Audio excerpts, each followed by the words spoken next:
দেখুন, আমি স্পেকুলেশনে বিশ্বাস করি না। নির্বাচন কমিশনের বিষয়, নির্বাচন কমিশন লিস্ট বের করবে, যা বের করা বের করবে। আর এখন তো বাদ দেওয়া নাম বিষয় নেই, তার কারণ দু ধরনের লিস্ট বেরোবে, একটা অ্যাপ্রুভ আর যেগুলো ভবিষ্যতে অ্যাপ্রুভ হবে।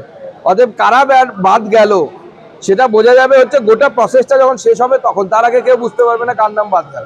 স্যার কি প্রভাব ফেলবে সেটা পরে বোঝা যাবে। এটা বোঝা যাচ্ছে যে 24 লক্ষ যে মৃত ভোটার যাদের নাম বাদ গেছে 58 লক্ষের মধ্যে, সেই 24 লক্ষ মৃত ভোটারের নামে তৃণমূল কংগ্রেস অ্যাটলিস্ট আর ছাপ্পা ভোট মারতে পারবে না।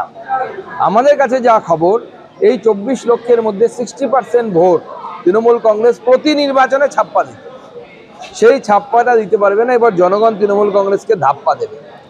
বিজেপি কিন্তু ইতিমধ্যেই আক্রমণ শানাতে শুরু করেছে। 58 লক্ষের নাম খসড়া ভোটার তালিকায় বাদ গিয়েছিল এবং পশ্চিমবঙ্গের চূড়ান্ত ভোটার তালিকা যখন ধাপে ধাপে সামনে আসছে, এখনো পর্যন্ত নির্বাচন কমিশন সূত্রে দাবি করা হচ্ছে আরো 7 লক্ষের নাম বাদ গিয়েছে, অর্থাৎ সংখ্যাটা কিন্তু 65 লক্ষ ছাড়িয়ে যাবে। আর ইতিমধ্যেই কেন্দ্রীয় প্রতিমন্ত্রীর বক্তব্য আপনারা শুনলেন, সুকান্ত মজুমদার। আর এবার আপনাদের শোনাবো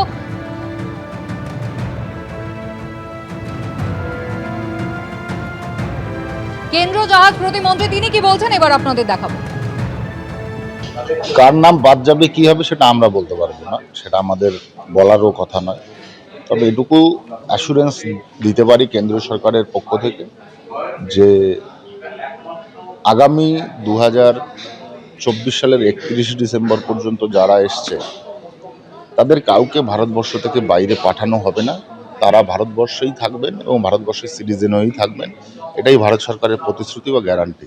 এটা তো জানি না আমরা, ইলেকশন কমিশনের উপর ডিপেন্ড করছে কি করবে না করবে, আমাদের কাছে কোনো ইনফরমেশন নেই।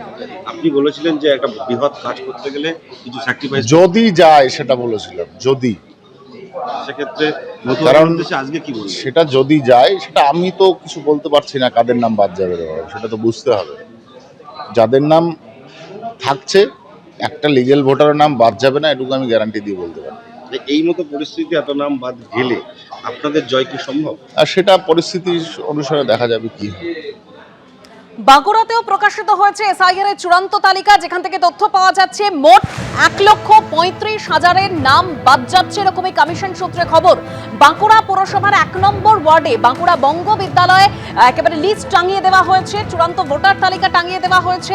বিচারাধীন তালিকায় সেখানে পুলিশের প্রাক্তন এসআই রয়েছেন, তিনি উদ্বেগে ভুগছেন। অর্থাৎ এই যে বিচারাধীন তালিকা যেটা বলা হচ্ছে, যেটা নিষ্পত্তি এখনো বাকি রয়েছে, সেই তালিকায় বাঁকুড়ায় পুলিশের প্রাক্তন এসআই রয়েছেন।